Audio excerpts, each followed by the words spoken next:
কি হলো বন্ধু? খুব কষ্টে আছো দেখছি। বড় হয়েছি, টাকা নেই, কাজ পাচ্ছি না। আজকাল নিজেকে নিজে কেমন ছোট লাগে।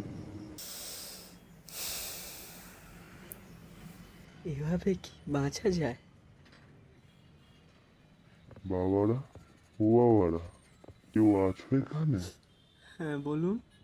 কলম কিনবে গো? তাহলেই অন্ধের উপকার হতো।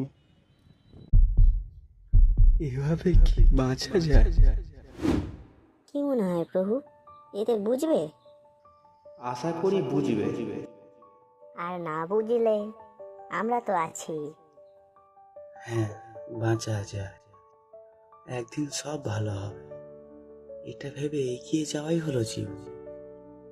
তো চল এই জার্নিটাকে উপভোগ করি।